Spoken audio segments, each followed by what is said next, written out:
Hey guys, it's Mike here, and in the Dragon Ball franchise, there's a particular feat of power that many characters have either accomplished or are capable of, which sets them apart from most of fiction in terms of overall power and destructive capabilities.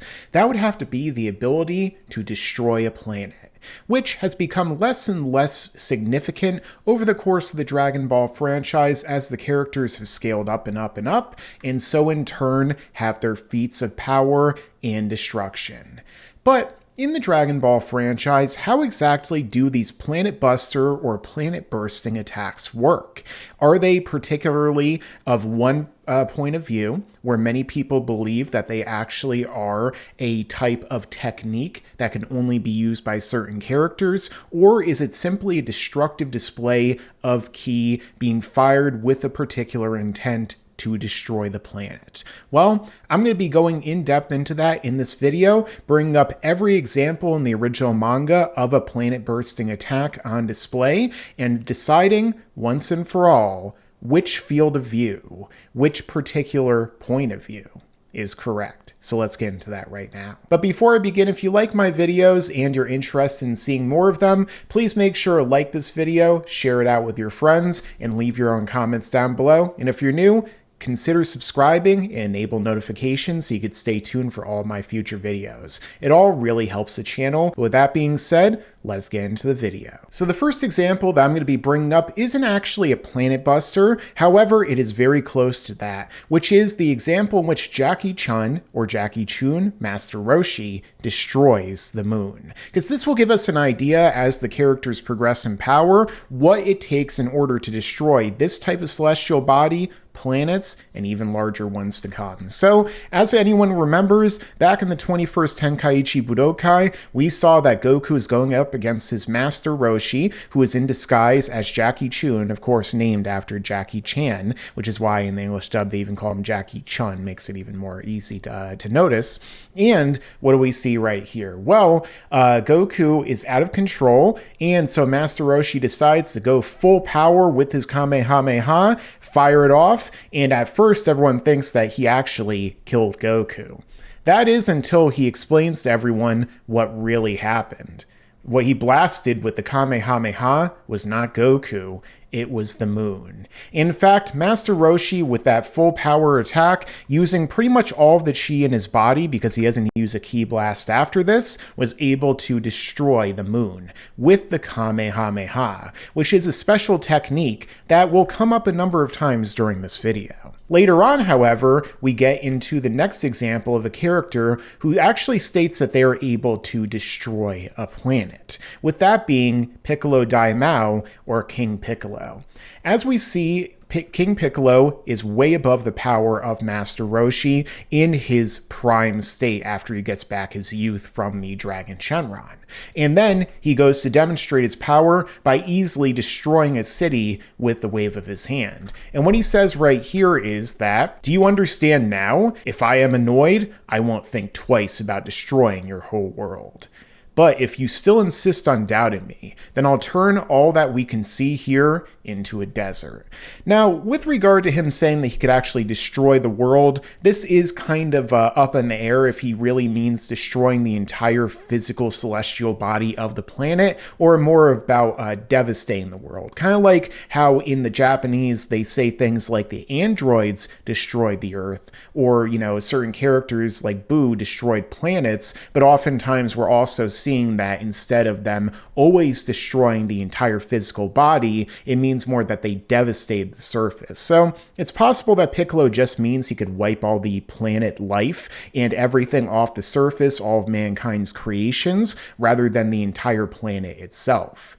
With that being said, of course, we do see characters who are capable of doing just that as the story progresses. Because, for example, we get into Piccolo's reincarnation, who does the exact same thing that we saw Master Roshi do when we see on display Gohan mimicking his father and becoming a Ozaru. And what do we hear from Piccolo when Gohan is going off and attacking everything? Piccolo says, "Well, what's going on? Such destructive power. At this rate, the Earth will be destroyed before the Saiyans arrive." So Does this mean, again, that Gohan would be able to destroy the entire physical planet? If Ozaru really is only 10 times the power, let's say that Gohan, with his hidden potential getting raged out at this point, was in the low thousands, maybe that would line up to what we see with Vegeta a little bit later on. But with that being said, it also is more of a question if, again, they mean the physical surface. With that being said, Piccolo goes to attack the moon. And in turn, as we could see right here, with what just seems to be a normal powerful ki blast, not some sort of special technique, with one arm, Piccolo is able to basically instantly destroy the moon, which we could see right here with the explosion, the ramifications, and Gohan is able to revert back into being a child again in a humanoid body. So this doesn't really look like a special technique of any sort, although I'm sure that maybe there's a guidebook or video game that tries to say it's called the Moon Vanisher or something crazy like that. But, this seems like it's kind of a point against the idea that they need to use some sort of special technique just to blow up a planet. But let's go into the first real planet-busting feat, or at least technique that we know for a fact should be able to destroy a planet according to its user, which is during the fight at the end of this arc, where Goku takes on Vegeta. Now, at this point, Goku is using his Kaioken times 3 to get the advantage of Vegeta, who had a power level of 18,000, and deal real physical damage, making Vegeta bleed from his mouth from what seems like internal injuries. We see him wipe away the blood from his face, and he gets so angry that he shed his noble blood for this piece of trash that he calls Goku, that he decides to, as he says, "I've had enough of this planet. I'll turn you into ashes along with it." He flies up into the air, and what happens? He goes to use his Gallic gun in order to attack Goku and, of course, destroy the planet. Like he says right here, save yourself and doom the Earth. So Goku actually has to raise his power with the Kaioken times 3 to fire this attack at Vegeta, and as he says, if you can't block it, you're going to be destroyed with this whole world. And Goku is able to, in fact, match it exactly in terms of power with his Kamehameha, the same attack that was used by Master Roshi to destroy the moon, which, of course, Goku's way more powerful now than Master Roshi was, especially with the Kaioken. So it makes sense that his Kamehameha, which is a technique that seems to level up in terms of the ability to output energy into it, would be able to match a planet-busting attack like Vegeta is using. Now, with that being said, Vegeta's power raised just like Goku's when he fired this off, just like when we saw Goku and Piccolo fighting against Raditz and charging up their techniques. As they fold their ki or electrons, or however you want to view it, into these attacks to propel them, they in turn raise the output of energy that they could do. So for the fact that Goku, with his over 8,000, is matching Vegeta's output here and not surpassing him because he has 18,000, that means that Vegeta's attack should be somewhere within that 24,000 power level range. This becomes important because it kind of establishes a baseline of what's required to destroy the planet. Of course, Goku is able to use his times 4, increasing his power to over 32,000, firing at Vegeta, overwhelming his attack. And of course, we also get confirmation that Vegeta here is, above planetary in terms of his durability, because he's able to survive this onslaught.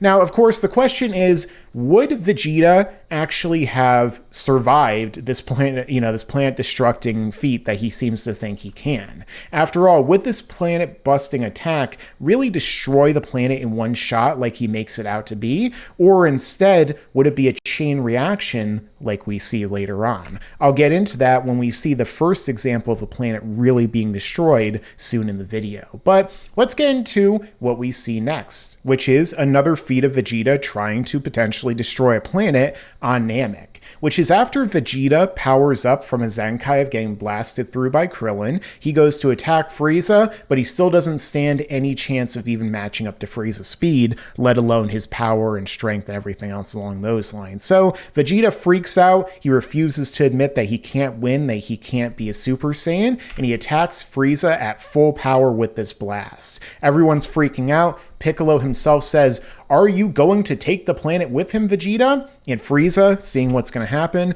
jumps up in the air, kicks this attack out of the way, and prevents this from happening. So, again, is this a special technique Vegeta is using, or is he simply unleashing all of his ki? The attack looks a lot like what we'll see later on with the final flash, the final crash, I think is what they call it when he attacks Raccoon. So maybe it is a special technique that's able to put out so much energy that he's able to destroy a planet additionally with it, or again, maybe this is a point against the special technique sort of field. But let's continue to go on at this point as well, because we do get kind of a shot of Frieza destroying Planet Vegeta after Goku shows up to save Vegeta, who was on the verge of being killed by Frieza. What do we see? Frieza has a flashback to Goku's father, Bardock, who is floating above the planet Vegeta when he attacked it and destroyed the Saiyan race. As he says, he resisted up until the end when I destroy planet Vegeta,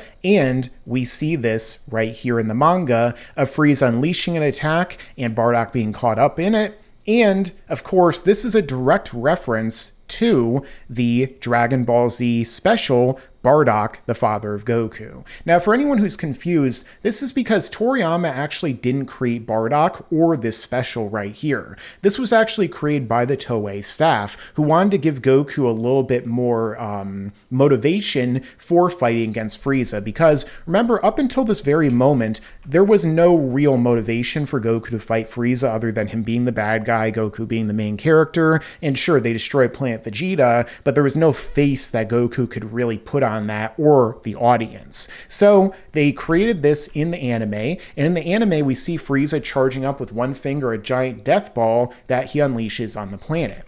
And we see that again kind of echoed here, where we don't see the death ball really, but we do see Bardock caught up in this blast. So this was kind of Toriyama's little homage, you could say, to that special, where he just recreated some of the lines and some of the scenes of Frieza destroying Planet Vegeta and killing him. So, like I said, we don't really see Frieza's technique in the manga itself. We could assume it's the same thing here. But again, is this a special ability that Frieza is using, a special technique? Or is it just that he's so powerful that with one finger he creates a ball of energy large enough to destroy a planet that has 10 times the mass, or at least 10 times the gravity? Of course, this is a fictional universe. It doesn't have to work exactly the same way it does in ours, of planet Earth in this world. So, again, this is something that some people might argue is up in the air, but I feel like a more cohesive answer becomes as we go along. Especially, we do see right here when, during the fight between Frieza and Goku, Goku does become a Super Saiyan. He's getting the advantage over Frieza. Now, Frieza in this form of his final form, his base form, has a power level vastly beyond any comprehension of people who think that Frieza, was strong in this form. This has a 530,000 power level. Frieza can go up to about 70% of his power, which is 120 million, in this form before he bulks up, which would be, some kind of math answer, which I'm not going to give you off the top of my head, but nonetheless, he would be in the tens of millions with this power level right here. So, with that being said, is Frieza, really needing to strain this much and power himself up this much in order to destroy the planet? After all, we see Goku's charging up his attack. He seems to think that Frieza is charging up an attack to do something to him, but instead, Frieza channels all of that energy together, puts into the sphere, and then he throws it at the planet in order to destroy it. So that's a question in of itself, if this really lines up in terms of the consistency with what we see here and what we see here. Why did Frieza, with such a vastly higher power level and such a vastly higher power output ability, need to focus his energy this much in order to produce an attack like this and then throw it directly down at the planet? That angle is something I'll get into even more in depth momentarily.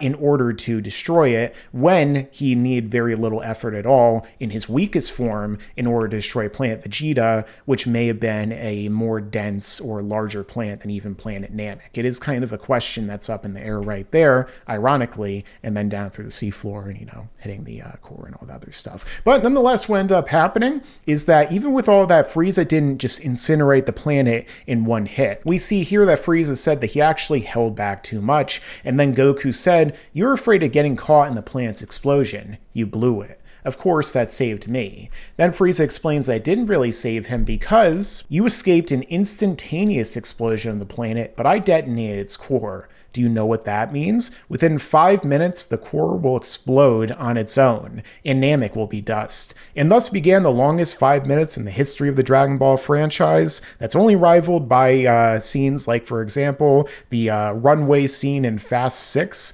and of course also the, invasion of the palace in Hunter x Hunter. But nonetheless, with all this energy, with all this power, Frieza still was only able to detonate the core of the planet when, like I said before, scaling-wise, he should have incinerated it in maybe half the solar system with the massive amount of damage that he put out here. But nonetheless, this is the first example that we get to see of a planet being destroyed, which is that Frieza uses it to detonate a core and cause a chain reaction. Again, if Frieza at this level of power needed to cause this kind of chain reaction rather than instantly obliterating, vaporizing the entire planet, is that what would have happened with Vegeta when he did the exact same thing when he was firing it at Goku? That would make a little bit more sense as to how he would be able to survive, because if Frieza was afraid of getting caught in the planet's explosion and being hurt or killed, then obviously Vegeta must have been. Assuming he wasn't just so angry that he was like, you know what, I'm just gonna die right now. Which certainly is possible. Now, with that being said, we continue to get other feats or other explanations of how characters can destroy the planet as this goes on. Like, for example, long after the destruction of Namek, about 4 to 5 years after, in fact, because of the different time skips and so on, we see that Vegeta is fighting against Android 18, and he goes to blast this really rude trucker who won't, keep his mouth shut, and as a result, rest in peace, trucker. We hardly knew you. You survived in the English dub, though, but that was a change. That's not canon. So 18 gets out of the way of this attack. Vegeta says, "You're quicker than I thought." And then 18 says, "You weren't using full power." And Vegeta says, "Of course, if I cut loose, the whole Earth would be gone." So again, this seems to be another point in the favor of those who believe that just as a side effect of their attacks and their punches and their blasts at this point, Vegeta would be able to easily destroy the planet as a Super Saiyan. Which, going by scaling, definitely makes sense that he could easily destroy a planet where it took him a little bit more effort earlier on in the story. But does he mean that if he were to use a special technique against 18? Or does he mean otherwise? Well, I think it's starting to lean a little bit more in that other direction. And then we get even more examples of this, like for example, when Vegeta goes to fight against Perfect Cell, he's not able to do anything against him until he powers up to full in his grade 2, his Ascended Super Saiyan for dub fans, Super Vegeta, into using the Final Flash. And then, Trunks and Krillin are freaking out because of this, and what do they say? They say he's provoking him so he won't dodge. He can't be firing that off on Earth because of how much power Vegeta's about to put out in this technique. They're saying that he's going to destroy the entire planet. Just like Trunks is saying right here, Krillin tells him to run, Vegeta uses his Final Flash, and then, fires off this gigantic attack. Even Cell is like, oh, and then, of course, they cut it off in most of them, except for the Germans. The Germans are pretty based in that regard. But nonetheless, what happens, we see just how gigantic this attack is as it fires off into space, and the reason why the planet is still there, according to the people who are observing, is that Vegeta narrowed the beam width. So that seems to indicate right here, if Vegeta did not actually use his key control in order to narrow this beam's width, as we could see coming off the planet, then he would have easily just obliterated the planet, even though he wasn't directly firing the blast at the Earth, but rather at Cell himself. We can even see the blast that's going off through the Earth, in this massive channel he created into space, probably wiping out a huge huge section of the ozone layer and, really warming up the Earth a little bit if that's how things actually work. But nonetheless, what ended up happening is that we saw that this was only able to damage Cell. So again, it seems like Vegeta right here with the final flash is putting so much power into his attack that could easily obliterate the planet, but he's only doing it in order to bypass the defenses of Cell, because when these characters are so strong and so powered up, their innate defenses, their ki barrier, their force field, whatever you want to call it, requires the damage of something that could destroy a planet, a solar system, a galaxy, the universe, whatever you want to say, just to be able to get through and damage them. And so theoretically, when you think about that, that should mean that when these characters are punching each other, when they're just using their normal little condensed blast, these attacks should be able to destroy the entire planet, should they not? If they were to change their intention to the planet. I think that intention is really important there as well. But I'll talk a little bit more about that in this conclusion that I'll get into in a little bit. Let's get into the next example of where Cell actually was charging up a Kamehameha that could have destroyed the planet. He was already powered up really a lot compared to Goku, matching Goku's 100%. And what do we see right here? Goku actually says, wait, don't shoot a Kamehameha when you're revved that high. Cell goes to do it. Everyone thinks he's going to destroy the entire planet as a result. So Goku jumps up in the air to divert the blast. And what happens? Goku teleports away at the very last second to attack Cell. Just like with Vegeta's attack, we see this going off into space. Wow, the atmosphere really holds up in Dragon Ball, doesn't it? And it's explained right here that he would have been able to destroy the entire planet if Goku didn't jump, because the angle that it was fired off from and just the proximity to the planet. He said, would you have destroyed the planet if I hadn't jumped? And then Cell, of course, anticipating Goku, says, I knew you would jump. So again, is this because it would have hit the Earth, or as a side effect of just the output of ki surrounding the blast would have destroyed the entire planet? That's the question again here. Later on, we see another example of Goku going to do this. And what do we see right here? Cell takes the advantage over Goku, and Goku flies up into the air, starts to charge up a full power Kamehameha, and read Cell's dialogue very closely here. Ha ha ha ha ha, you don't dare unleash it from up there. You know what that would do to the Earth. So again, he's saying up there as if the angle is really important here. Goku is pointing downward at the Earth. The Earth is in his sights just like Cell is. And so everyone is saying that, Goku unleashing the planet from the angle that he's at with Earth in his line of fire would be able to destroy the entire planet. Everyone just thinks that he's really going to do this at this point because they don't realize that Goku could teleport while charging an attack and fire it at Cell. However, because the angle that Goku's firing it at with Cell in his field of view and, with the intent fully to unleash it upon Cell, this attack does not destroy the planet. Even though realistically the attack that he unleashes here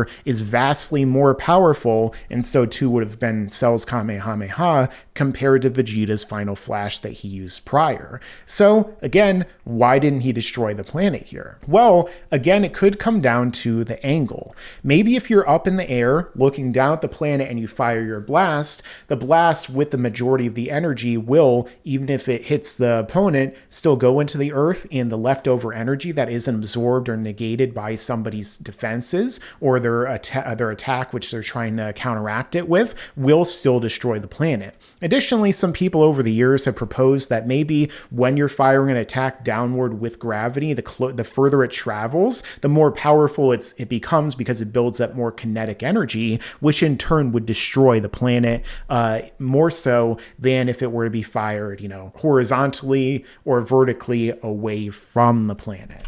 But of course, as this continues to go on, Cell himself was vaporized, but only part of his body was destroyed, because again, Cell's defenses are greater than the amount that would be required by Goku here to destroy the planet and then some. Now, during the fight between Gohan and Cell is getting totally wrecked by Gohan at this point, and this is where he gets the devious idea in his head to actually destroy the planet, just like Frieza did. We could see that evil smile that he no doubt inherited from Frieza, where he's saying, I didn't think that such a being could exist in this world. He's actually stronger than me, but that doesn't mean I lose. And he goes to fire this blast, way more powerful than anything Goku had just put out. And again, he says you're going to have to take this head on or the Earth will be destroyed. Just like what we saw earlier with Vegeta's line right here, where he says, dodge this one, save yourself and doom the Earth. Exactly like this, we could see.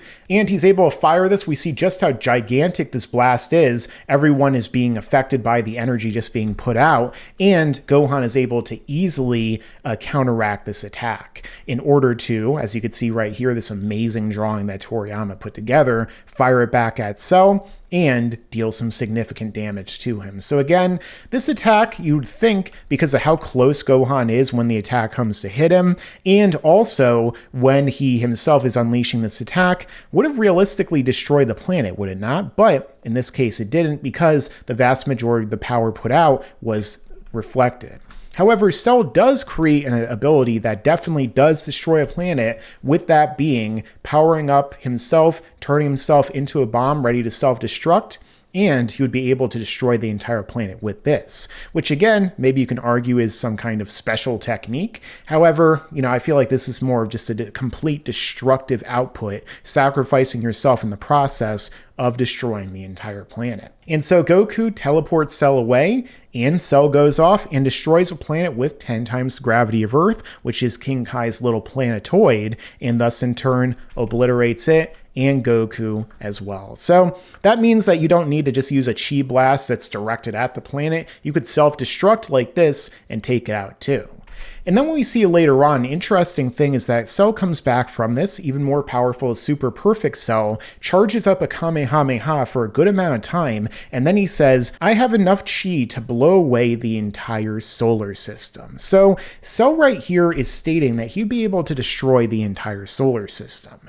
We're never told how he would do this though. Would he fire his attack and it would just bulldoze one planet after the other and the sun in the process? Would he fire it at the sun and it would cause a chain reaction that would cause a supernova that would be enhanced by the attack and blow everything up? Or would it create an explosion so massive that the radius would encompass the entire solar system? Again, we're not really told here. However, it could very well be one of those possibilities with the chain reaction, or just the volume is so massive at this point, it would just expand and destroy everything in sight. Again, Cell is mentioning this in terms of his intention that if he wanted to, he could destroy the solar system. However, when Gohan charges up his own attack to counter this, they fire them off at each other, and despite the fact that both these blasts should be able to destroy the solar system in this epic father-son Kamehameha, one of the best moments in the entire franchise, what do we see? Characters are blown away, the entire planet around them is shaking and taking damage just from the clashing of these attacks everywhere on the planet. You could even see the city, people are running away, far away from the blast. However, the planet isn't being destroyed. And again, like I mentioned before, I feel like a lot of this and a lot of what we see comes down to the intention of the characters, because Ki itself is not merely an attack or a ability which these characters possess that is only meant for, one clear purpose every time. Rather, there is the mental aspect of Ki. Just like Gohan believed he was way weaker than he really was in this situation after losing an arm and being demotivated because of what happened with Goku, he still has the power to unleash an attack that completely overpowers Cells here, which he was stated to destroy the solar system with if he wanted to, and obliterate him down into really nothingness. So the fact that Gohan could do that, well, if Gohan, intended to destroy the planet or the solar system, he could have done the same thing. But this is probably why when attacks are fired by our characters at different points, despite the fact that they're powerful enough to get through someone's force field, and that force field, as I mentioned earlier, is inherently in of itself one that is able to resist, planetary destroying attacks. When one of those little blasts gets smacked away or something, it just blows up on the surface of the planet, doesn't destroy it. That's probably because a character was throwing it with the intention of damaging another character as opposed to blowing up the planet. This, in their mind, is how they visualize the purpose of this attack, as opposed to visualizing the destruction of the Earth or whatever other planet they're fighting on. They don't want to destroy the planet, and because of that key control, because of that way in which they are able to focus their mind for certain tasks when they're using their powers, that is why they don't. And that's the exact same reason why these characters, when they power up to full, they don't destroy the entire planet, or we don't see this sort of situation happening every time, because they are containing and condensing that power within a smaller radius without the intent of destroying everything. Whereas if they really wanted to, they could just go, and blow away the entire Earth in an instant, kind of like Vegeta later on when he uses the final explosion, which I'm not going to show in depth in this, but he could have easily destroyed the planet or the solar system, because really, when you think about it, it's way more power than Goku or than Gohan and Cell were putting out here in this attack. With that being said, Gohan only did this little bit of damage to the planet,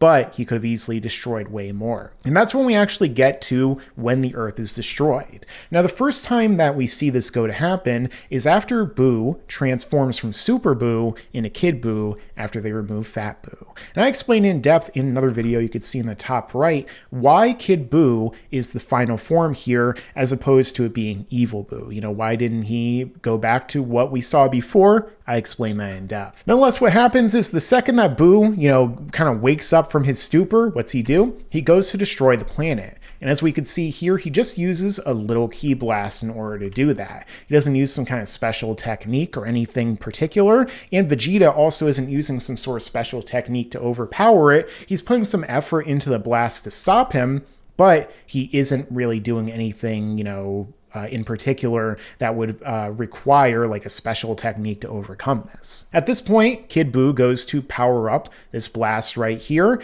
and throws it directly at the Earth. And the only thing that they're saying right here is that this blast is so powerful that they don't have the ability to deflect that, which I also explained in another video you could see in the top right about why Goku wasn't able to stop this attack, where I go way more in depth into that. Nonetheless, this is more of an example of Kid Boo throwing a really powerful attack with his intention being the planet and nobody being able to stop this attack, and then in turn destroys the Earth. So with that being said, this is another example that seems to kind of go against the idea that characters need to use some sort of special technique that they know that is the only type of technique that they can utilize in order to generate enough force to destroy a planet. Rather, characters use certain techniques that can destroy planets, but that doesn't mean that they are the only techniques that can really do so. So how do planet busting techniques work in Dragon Ball Z? Well, like I discussed throughout the course of this video, it seems that overall,